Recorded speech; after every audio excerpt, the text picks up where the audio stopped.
दोस्तों, अगर मैं आपसे पूछूं कि कोई मरने के बाद 14 कदम आगे चल दे, क्या ऐसा मुमकिन है? लेकिन इस कहानी में ऐसा हुआ है कि एक लाश मरने के बाद 14 कदम आगे चल दी। ये कैसे मुमकिन हुआ? कोर्ट भी हैरान हो गई, पुलिस भी हैरान हो गई। तो आइए जानते हैं इस कहानी के बारे में। तो आदाब, नमस्कार, सत श्री अकाल। मेरा नाम संजीव है। सच्ची कहानी के इस एपिसोड में आपका बहुत बहुत स्वागत है। ये कहानी मैं आपको जो सुनाने जा रहा हूँ बहुत ही इंटरेस्टिंग कहानी है, जो आपके लिए जानना बहुत जरूरी है। तो आइए करते हैं कहानी की शुरुआत। दोस्तों, ये कहानी है इंग्लैंड में रहने वाली जेसिका की।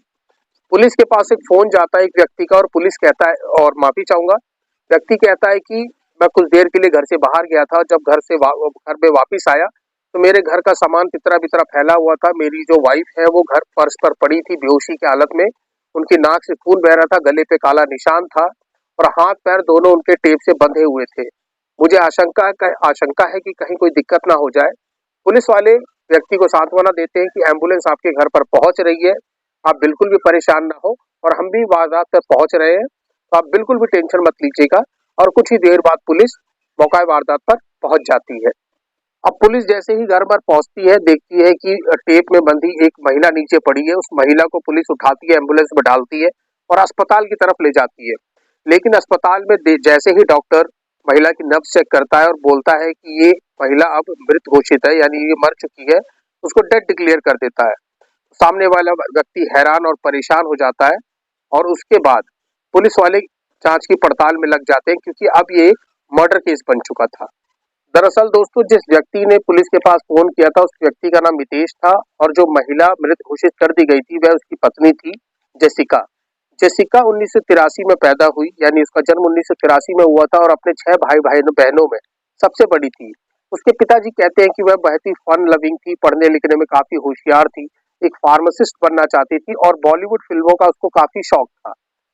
तो मैं आपको जेसिका की कहानी बताता हूँ। जेसिका पढ़ने लिखने में जैसा कि बहुत होशियार थी, तो उसने अपनी पढ़ाई के लिए उसने ओल्ड फोर्ट यूनिवर्सिटी में अपना एडमिशन लिया, जहाँ एडमिशन के दौरान उसकी मुलाकात मितेश से हुई।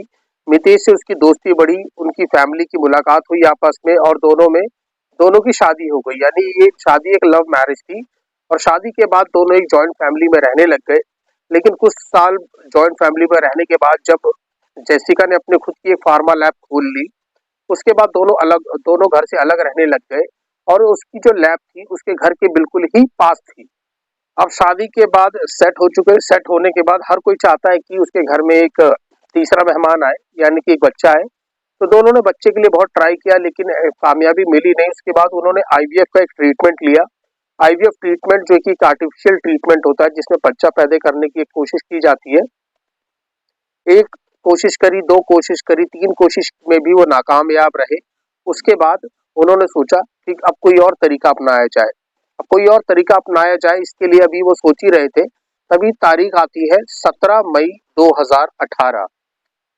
अब जो मितेश है वो सुबह-सुबह जिम जाता है। जिम जाने के बाद अपनी एक्सरसाइज वगैरह करता है। दिन में वापस आता है 3 बजे, और वो अपना लैपटॉप भूल जाता है, और लैपटॉप भूलने के बाद फिर जिम चला जाता है अपना लैपटॉप वापस लेने।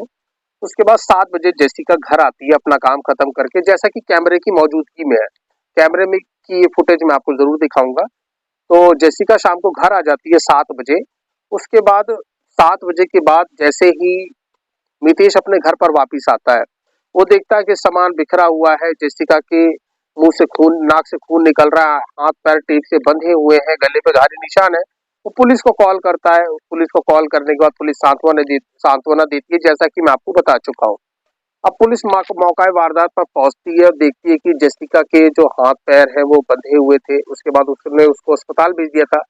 पुलिस अंदाजा लगाती है कि शायद ये लूटपाट का मामला होगा, किसी ने लूटपाट करी होगी और जेसिका को शायद मार दिया होगा, उसका गला दबा दिया होगा। लेकिन पुलिस देखती है कि गेट जो है फोर्सफुली खोला नहीं गया था, या कोई खिड़की या विंडो कोई टूटी हुई नहीं थी। तो पुलिस को लगता है कि जो भी घर में आया था या तो कोई अपना था, या तो कोई रिश्तेदार था, या कोई दोस्त होगा। तो पुलिस सामने दोस्तों से भी पूछताछ करती है कि शायद कोई असलियत पता चल जाए, तो लेकिन दोस्तों के थ्रू उसको कुछ भी पता चलता नहीं है। अब इसी बीच जेसिका की पोस्टमार्टम रिपोर्ट आ जाती है। अब पोस्टमार्टम रिपोर्ट में पता चलता है कि उसकी जो हत्या हुई है वो गला घोटने से, यानी दम घोटने से हुई है। अब घर वालों को तो जब पता चलता है तो घर वाले पहले ही सदमे में थे, माफी चाहूंगा। तो मितेश की फैमिली और जो जेसिका की फैमिली थी वो आपस में एक साथ ही रह रहे थे। तो पुलिस सोचती है कि अब इन सबसे अलग-अलग एक पूछताछ की जाए। पुलिस सबसे एक-एक करके पूछताछ करती है और घर के ही एक सदस्य को गिरफ्तार कर लेती है। और जब उस घर के सदस्य को गिरफ्तार करती है तो सारे जो घरवाले होते हैं वो सदमे में आ जाते हैं कि ऐसा कैसे हो सकता है। अब पुलिस ने जिस व्यक्ति को गिरफ्तार करा था वो व्यक्ति और कोई नहीं था, वो जेसिका का पति था मितेश। मितेश ने जैसा कि पुलिस को बताया था कि वो 7 बजे घर से बाहर चला गया था, यानी जिम में अपना लैपटॉप लेने, लेकिन पुलिस को उसके घर से एक हार्ड ड्राइव मिलती है। उस हार्ड ड्राइव में एक कैमरे की रिकॉर्डिंग मिलती है जिसमें साफ-साफ दिख रहा था कि जो मितेश है वो 7:44 पर घर से बाहर निकला और 8:15 तक पे वो वापिस आया।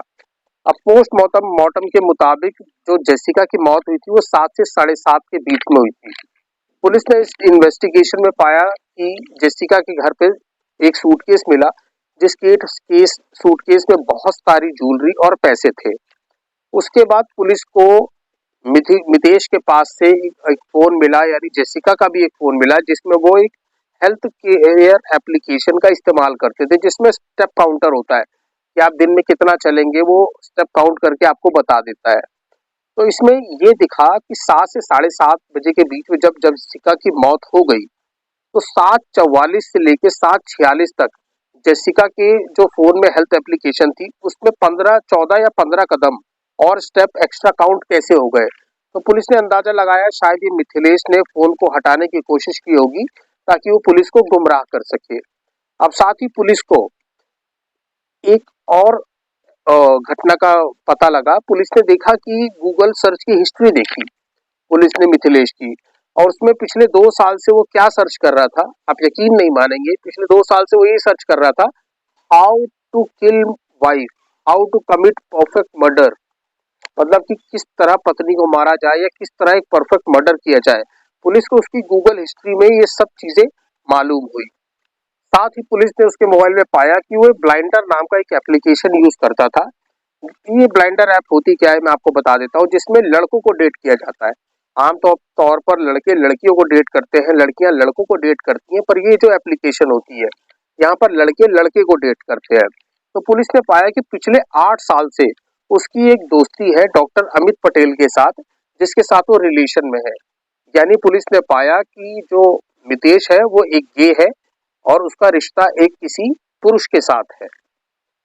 इसके साथ ही पुलिस ने पाया कि उसने एक डार्क वेबसाइट पे एक सुपारी किलर को कांटेक्ट करने की कोशिश करी थी, लेकिन उसमें वो नाकामयाब रहा। अब जेसिका की जो बहन थी उसने भी बताया कि मुझे पहले से ही पता था कि जो मेरे जीजा जी हैं यानी मितेश है वो एक गे हैं, लेकिन मैंने कभी भी अपनी बहन से ये बताया नहीं। इसलिए नहीं बताया कि कहीं इन दोनों का रिश्ता खराब ना हो जाए। मैं चाहती थी इन दोनों का रिश्ता चलता रहे, लेकिन जब जेसिका की मृत्यु हो गई उसके बाद जेसिका की बहन ने खुलासा किया। खुलासा करने के बाद पुलिस ने मितेश से पूछताछ करी, अपनी तरीके से पूछताछ करी।